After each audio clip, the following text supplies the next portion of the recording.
Hey guys, how you hope कि आप अच्छे होंगे। और आज का वीडियो गाइस काफ़ी इंपॉर्टेंट इसलिए है कि एक सर्वे आया है और ये सर्वे काफ़ी कमाल का है और चौंकाने वाला है कि गाइस इलेक्ट्रॉनिक्स इंजीनियरिंग में स्कोप काफ़ी बढ़ेगा, क्योंकि जो मैन्युफैक्चरिंग यूनिट्स में बार बार बोल रहा था, अब वो कमाल दिखाना शुरू कर दिया है। और मैं आपको बता दूं कि 2024 में मे भी ऐसा भी हो सकता है कि 2024 समाप्त होते होते इलेक्ट्रॉनिक्स इंजीनियरिंग अपने पीक पॉइंट पे हो, मतलब सारे ट्रेड को पीछे करके इलेक्ट्रॉनिक्स इंजीनियरिंग में सबसे ज़्यादा जॉब जनरेट होगी। उसका रीज़न ये है कि अब एक्सपोर्ट होने लगे हैं सामान। पहले हम इंपोर्ट करते थे दूसरे देशों से। आयात निर्यात का कॉन्सेप्ट आपको पता है, पहले हम दूसरे देशों पे ज़्यादा निर्भर रहते थे।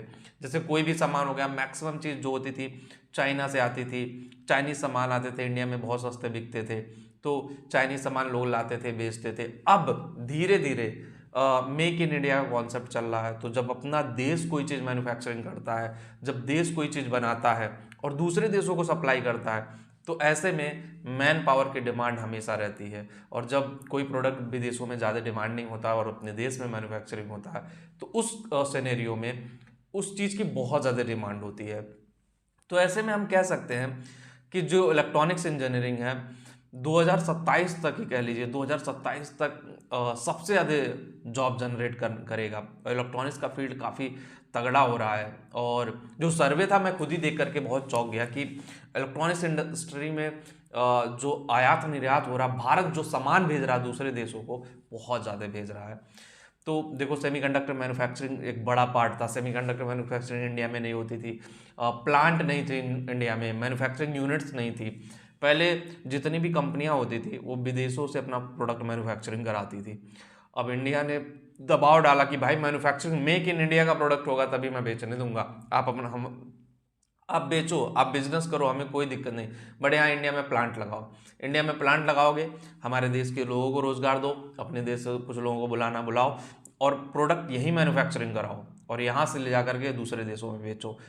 इंडिया ने आईफोन तक को झुका दिया। तो आईफोन का कॉन्ट्रैक्ट टाटा को मिला है। टाटा ने यह भी अनाउंसमेंट किया कि 50,000 लोगों को जॉब देंगे।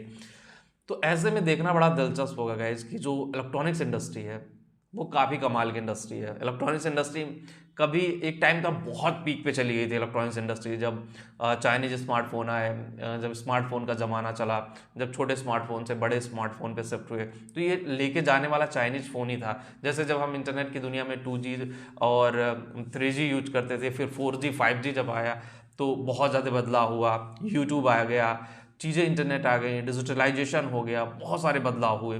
तो एक बदलाव के दौर से गुजर रहा था। तो उसी क्रम में इलेक्ट्रॉनिक्स इंडस्ट्री भी धीरे धीरे अपने पीक पॉइंट पे पहुंच गई थी। फिर चाइनीज़ प्रोडक्ट बैन किए गए।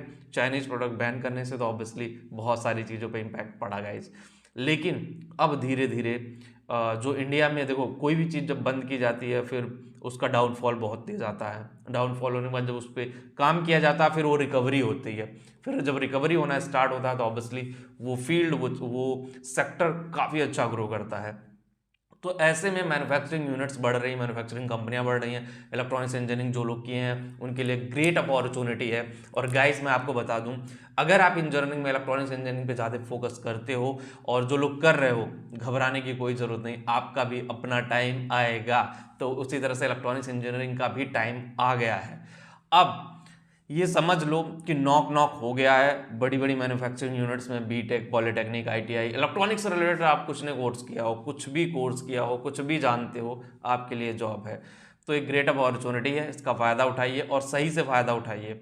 अगर आप इसका सही से फ़ायदा उठाओगे तभी जा करके आपका करियर बन पाएगा, और नहीं उठाओगे तो शायद आपके लिए दिक्कत होगी, शायद चीज़ें उस तरह से आपके लिए काम नहीं करेगी। तो सही से काम करोगे, सही डायरेक्शन में काम करोगे, तभी चीज़ें काम करेंगी। और सही डायरेक्शन में सही तरीके से नहीं करोगे तो चीज़ें आपके लिए बहुत अलग डायरेक्शन में चली जाएंगी। अपॉर्चुनिटी है, उसका फ़ायदा उठाइए। अब जो बहुत सारे लोग हैं कि सर वीडियो तो बना दिए, जॉब कैसे ले। आपको मैन्युफैक्चरिंग यूनिट्स पता करना पड़ेगा कि भाई इंडिया में कितने मैन्युफैक्चरिंग यूनिट्स हैं। मैं किसी दिन वीडियो भी बना दूंगा कि टॉप मैन्युफैक्चरिंग यूनिट्स कहाँ कहाँ पे हैं, किस लोकेशन पे हैं, वहाँ पे कैसे आप अप्लाई कर सकते हो, ये भी बताएंगे। लेकिन अभी खुशखबरी थी, इसमें इतना ही। जिनको भी करियर काउंसलिंग चाहिए मेरे से बात करनी है, लिंक डिस्क्रिप्शन दिया गया है, एक बार जा करके ज़रूर देखिए। मिलते हैं आपसे नेक्स्ट वीडियो में। Thank you.